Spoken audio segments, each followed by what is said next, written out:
Hello everybody, I'm here with another video once again. This time I'm going to be talking about my best friend, HairMetalBrony1016, also known as Wayne Chavez. And why I am jealous of the fact that he is not as much of a super fan of Star Wars as I am. Quite frankly, I don't think he's even in the avid status when it comes to Star Wars like I am. As a matter of fact, he doesn't even go to the theaters to see Star Wars to begin with. And what for, to be honest?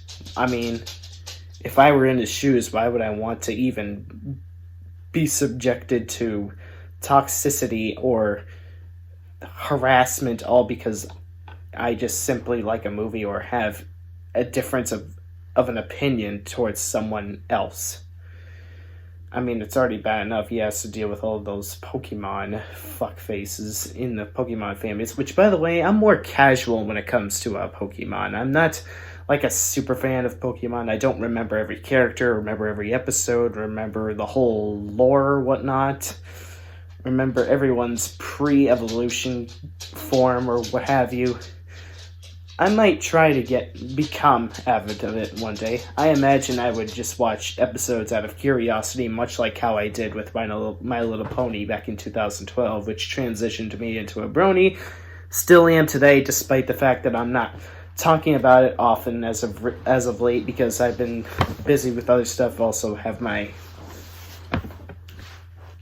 been all tied up with other stuff lately, such as grinding for Guitar Hero FCs or whatnot. But the borderline thing is, I kind of wish I was my best friend sometimes, so I wouldn't have to have a brain hemorrhage due to all these toxic scumbags who do everything they can to try and force feed their fantasy views, their bullshit opinions, their bullshit agendas down your throat. It's always wah, me, I, and it's always about them and not about the bigger picture. And it's been touching my last nerves with this fan base, and to think that Lane pretty much preserves his mental health by distancing him from toxic fan bases is what urges me to envy him to the moon and back, that he would keep himself distant from all those toxic and juvenile scumbags who do everything to force feed their bullshit down your throat, personally attack you, give you derogatory labels, yada yada yada. I mean, if it's already been enough that he would be a fan of other toxic communities like the Pokemon fan base, or depending on whatever part of the heavy metal community, why would he want to be a part of the toxic Star Wars fan base, also known as the worst fan base in the fucking world? Because you've done nothing more than harass the directors, the producers, the actors, to the point where this franchise changes course all the fucking time. I mean, why else did George Lucas sell his franchise? Do I have to keep saying this over and over? George Lucas sold his fucking franchise because of toxic scumfucks like you. Do you really think you guys are a good influence on newcomers? All you guys are doing is driving every and any potential newcomer away. And that is exactly what's happening with my best friend, Wayne Chavez. You could make the argument saying that he's just simply not interested. Absolutely not true, because he told me that he enjoyed Revenge of the Sith, loved the original trilogy, and highly enjoyed The Force Awakens, along with his parents too. Same case with a lot of his other relatives and friends, although one relative of his in particular didn't really enjoy Rogue One all that much, but one D out of the kill-death ratio shouldn't shouldn't bring down their entire viewpoint, which it didn't. And that's good on them. I'm glad that they don't think that future installments would suck as a reflection of the one that they didn't like. I'm glad that they didn't think the entire apple tree was rotten and disgusting as a reflection of only one rotten apple out of the many fresh ones that have grown on the tree. And I like their way of thinking.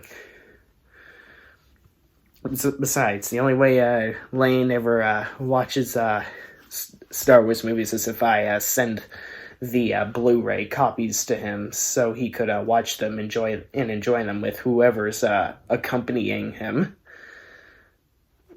Seriously, with the way you guys been acting towards so many potential newcomers, so many people that could have been avid fans, do you really think that his viewpoint on our community is going to be any better now that you're like making death threats towards actors, wishing diseases upon innocent people? I hope everyone in this movie and everyone who had participation in making this movie come to life, I hope they get cancer, they go through excruciating pain of chemotherapy, and then on their deathbed at the last second, they're healed miraculously. Just so they can experience the pain and angst that they put me through while watching this piece of shit film. As a matter of fact, anyone who tells you to watch this movie or even recommends you viewing this, defriend them, eradicate them from your life because they are on the path of darkness. Before I even get into the problems of this movie, and just in case, just so you guys know, spoiler alert, this film is just riddled with just social justice warrior nonsense. I don't know if it's just me, but I was just like, yo, what is this? I mean, everything from them, like, vilifying successful people. Every woman's a superhero? Every woman's just a strong, powerful woman? I'm just like, everyone from they are in, oh my god, this movie. Harassing people to the point of suicide? So I wanted to walk across the bridge with my son. Then I got to this point on the bridge that I hadn't seen in a long time. And it was really the reason why I hadn't walked across the bridge in 18 years. It was the spot where I almost ended my life. I grabbed my son and my phone and I took a picture of that moment. The reason why I almost ended my life on the Brooklyn Bridge was because 20 years ago, I played Jar Jar Binks in Star Wars. I faced a media backlash that really made me feel like my life was over. The movie came out. And there was just so much hate and venom and anger directed at me. And I took it personally. And a lot of times, you know, I hear people say, we're not talking about you, we're talking about Jar Jar. You're talking about me. I put a lot of me into that work. And if you talk to any artist and you talk to any artist who really cares about their work, you're talking about them. I felt tired of having to fight back against racism and the racial stereotype. I just wanted to play a part. I was exhausted, you know. So I walked across the steel girder between the walkway and the bridge. And I was standing at the edge of the bridge and I was looking down at the East River and I had this thought. I remembered I went skydiving a year before. And as I was flying through the air skydiving, I remember having this thought. I remember if this chute doesn't open, I had a good life. Standing on the edge of the Brooklyn Bridge at that time, I had the same thought. I looked out at the East River and I looked out at the Statue of Liberty and I said, well, I had a good life. Like, do I even have to remind you of all the damage that you've done to the community? Okay. I will. I think I deserve a public apology from George Lucas. I imagine George in a crystal castle drinking margaritas, lying on a bed made of people. A lot of people view George Lucas as the Antichrist. Has he fulfilled his destiny or has he destroyed his legacy? George Lucas raped our childhood. George Lucas raped our childhood. George Lucas raped our childhood. To make a movie and all you do is get criticized and people try to make decisions about what you're going to do before you do it. You know, it's not much fun, and you can't experiment. You can't do anything. You have to do it a certain way. I couldn't believe some of the things they wrote about the prequels, you know? I mean, but really, beyond I didn't like it. You ruined my childhood, and I'm still angry about the way they treated Jake Lloyd. He was only 10 years old, that boy, and he did exactly what George wanted him to do. Believe me, I understand clunky dialogue. Part of my life for the last 10 years. Yeah. Isn't something high school is, they wouldn't let it go, so you know how they can be in high school. They're so charming and intelligent. Awesome people. So, yeah, it was wonderful. And if that's not enough to prove why you guys are so juvenile, childish, toxic, and borderline delusional, and just beyond dense and disgusting, immoral, just ugh. Seriously, if you guys want newcomers to Star Wars, if you truly want to introduce people to Star Wars, to grow the Star Wars fanbase or community, don't force your bullshit standards upon other people. Don't force feed bullshit standards down their throats. Don't say, oh, you better like this or else you're not a true fan. Oh, you better hate this or else you're not a true fan. Fuck that shit. Go fuck yourself if you really think that way. And if you're really still gonna think that I'm the one harassing the people that are causing damage to this franchise, then I give you a 1, 2, fuck you. You are the ultimate reason why my best friend would never bother to subject himself to this pathetic, deteriorating community.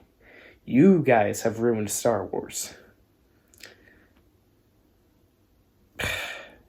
Do I even have to keep saying it multiple times? I've already went in depth multiple times about why you guys are the ones destroying the course of this franchise. The Last Jedi is what really broke the camel's back. But then you dumped a huge mountain pile of straws on that dead camel's back, so much so he melts into the magma. And it's really tiresome, old, repetitive, and just borderline redundant. Like, give it all a rest. All you're doing is driving potential new fans away, including my best friend. You guys are the reason why he does not give a shit to subject himself to this fan base. Not only him, but so many other people. So many other people could have been super fans of this franchise. And by the way, a little piece of personal info about one of my best friends. He never goes to the cinema. My friend Riley never ever goes to the cinema because he's just not really all that into movies as much as we are. But when it comes to Star Wars, he actually really enjoys the hell out of it. He enjoys watching Star Wars with me, so Star Wars was always something special. So Star Wars was essentially like a holiday because I get together with so many friends that aren't even avid fans of Star Wars to begin with because they love to spend time with me. Riley's not even the only example. My mother, who isn't even an avid fan, would enjoy watching Star Wars with her family as well. I mean, one friend of mine who told me he has a quote-unquote limited knowledge of Star Wars even said that The Rise of Skywalker is his favorite one yet, and it urged him to actually watch Phantom Menace and Revenge of the Sith all over again.